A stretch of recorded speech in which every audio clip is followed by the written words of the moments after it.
अस्सलाम वालेकुम students, welcome to journey with physics for. Welcome to another video. अगर अभी तक आपने चैनल सब्सक्राइब नहीं किया तो चैनल सब्सक्राइब कर दें ताकि आपको हर नई आने वाली वीडियो का नोटिफिकेशन फ़ौरन से मिल जाए। तो पहले हम स्टार्ट कर चुके थे चैप्टर 3 के न्यूमेरिकल, जो हमने कंप्लीट कर लिए थे।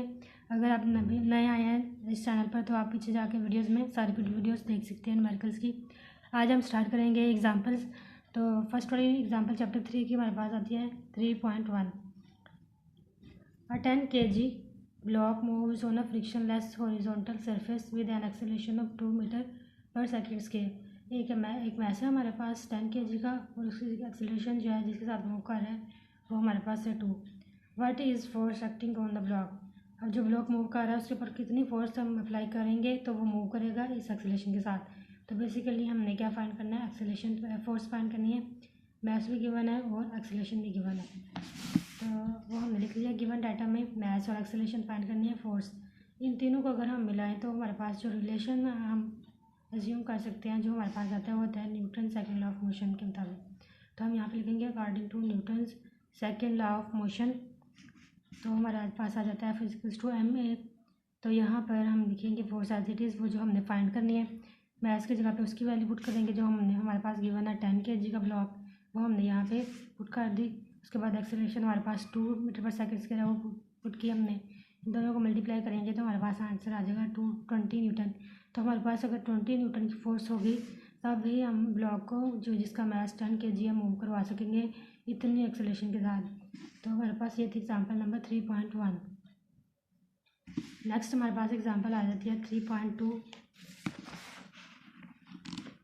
A force of 7,500 Newton is applied to move a truck of mass 3,000 kilogram. एक ट्रक को मूव करवाने के लिए हमारे पास जो फोर्स अप्लाई करते हैं वो हमारे पास होती है 7,500 न्यूटन, और उस ट्रक का मैस हमारे पास इतना आ गया। Find the acceleration produce in the truck. अच्छा, जब वो फोर्स को लगा के हमने इतनी फोर्स लगा के ट्रक को मूव करवाया तो कितनी एक्सेलरेशन प्रोड्यूस होगी ट्रक में, हमने वो फाइंड करनी है। How long will it take to accelerate the truck from 36 kilometre per hour to 72 kilometre per hour speed. अब हमने सबसे पहले उसकी एक्सेलरेशन फाइंड करनी है, और फिर इसके बाद जो सेकंड चीज़ है how long will it take, यानी कि कितना टाइम लगेगा to accelerate the truck from initial velocity to final velocity. तो हमने दो चीज़ें फाइंड करनी है, एक हमारे पास एक्सेलरेशन और दूसरा टाइम। गिवन डाटा हम लिख लेते हैं। मैस हमारे पास 3,000 गिवन था, 3,000 किलोग्राम गिवन था, वो हमने पुट किया। फोर्स 7,500 न्यूटन थी। इनिशियल वेलोसिटी हमारे पास 36 किलोमीटर पर आवर। अभी 36 किलोमीटर पर आवर हमारे पास बेस यूनिट नहीं है, इसको पहले बेस यूनिट में कन्वर्ट करेंगे इस वैल्यू को, फिर हम इसको फार्मूला में पुट करेंगे। तो सबसे पहले बेस वैल्यू में पुट करने के लिए किलो की जगह पे हम पुट करेंगे 10 की पावर 3। 10 की पावर 3 अगर इसका हम क्यूब ले लें तो हमारे पास आ जाता है 1000। तो किलो की जगह पे सबसे पहले हम पुट करेंगे 1000 मीटर एज इट इज़, और हमारे पास ऊपर नेगेटिव में है उसको नीचे डिवीजन में लेके जाएंगे तो पॉजिटिव में हो जाएगा। और एक घंटे में हमारे पास होते हैं 60 मिनट्स और 60 सेकेंड। इन दोनों को मल्टीप्लाई करेंगे तो 3600 सेकेंड आ जाएगा हमारे पास। तो हम यहाँ पे 36 इन दोनों को मल्टीप्लाई करेंगे तो 36,000 आ जाएगा हमारे पास, और इस और की जगह पे हम लिखेंगे 3600,000। जैसा कि मैंने आपको बता दिया, एक घंटे में हमारे पास 3600 सेकेंड्स होते हैं।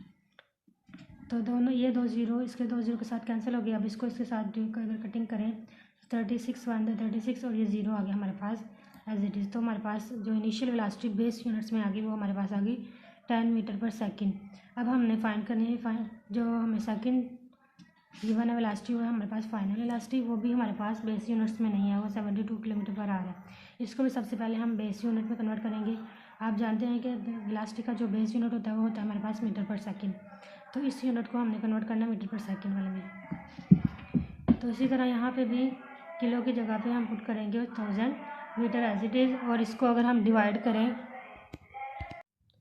तो उसकी जगह पे हमने नीचे डिवाइड कर दिया इसको, तो इसकी जो पावर थी वो नीचे डिवाइड होकर प्लस में चेंज हो गई। तो एक घंटे में मैंने आपको पहले भी बताया, एक घंटे में हमारे पास 3600 सेकेंड होते हैं, वो हमने और की जगह पे पुट कर दिया। तो इनको अगर कटिंग करें तो हमारे पास जो वैल्यू बाकी बचेगी ये दोनों जीरो, इसके दोनों जीरो से कैंसिल, तो 720 ऊपर बचा हमारे पास और 36 नीचे। इन दोनों को डिवाइड करेंगे कैलकुलेटर से तो हमारे पास आंसर आ गया 20 मीटर पर सेकेंड। ये आ गई हमारे पास फाइनल वेलोसिटी, जिसको हमने बेस यूनिट में कन्वर्ट कर लिया। और हमने दो चीज़ें फाइंड करनी थी, पहली एक्सेलरेशन और दूसरी टाइम। तो फाइंड में हमने लिख लिया एक्सेलरेशन और टाइम। तो यहाँ पर भी हमारे पास एक्सेलरेशन फाइंड करने के लिए मास भी गिवन है और फोर्स भी गिवन है। तो एक्सेलरेशन फाइंड करनी है, इसके लिए हमारे पास जो मोस्ट सूटेबल फार्मूला जो हम यूज़ कर सकते हैं वो है Newton second law of motion, F=ma। यहाँ पे हमारे पास फोर्स भी है, मास भी है, हमने कैलकुलेट करनी है एक्सेलरेशन। तो मास इधर मल्टीप्लाई हो रहा है, दूसरी तरफ जाकर डिवाइड हो जाएगा। तो यहाँ पे एक्सेलरेशन आ गया हमारे पास। इसको अगर अरेंज करके लिखें तो acceleration equals to force by mass. तो फोर्स की जगह पे उसकी वैल्यू पुट की, मास की जगह पे 3000 उसकी वैल्यू पुट की, इन दोनों को डिवाइड करेंगे तो हमारे पास आ जाएगा 2.5 मीटर पर सेकेंड स्क्वायर। ये आ गई हमारे पास एक्सेलरेशन।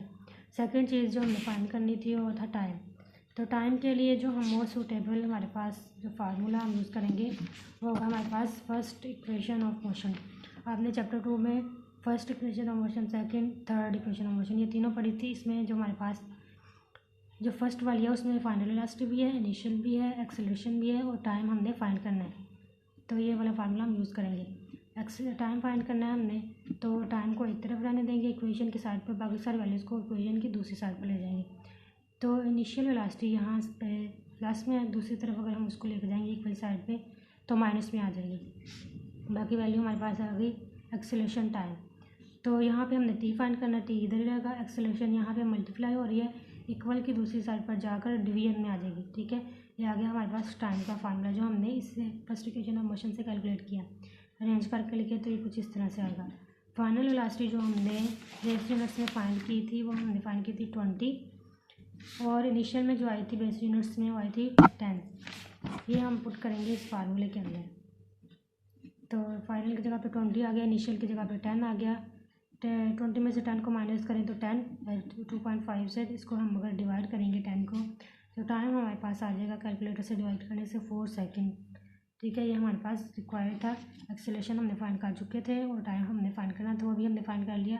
ये थी आपकी एग्जांपल 3.2, जिसका सोल्यूशन इतना ही था। अगर आपको वीडियो अच्छी लगी है तो लाइक, शेयर और सब्सक्राइब कर दें ताकि आपको हर नई आने वाली वीडियो का नोटिफिकेशन फ़ौरन से मिल जाए। तब तक के लिए अल्लाह हाफिज़।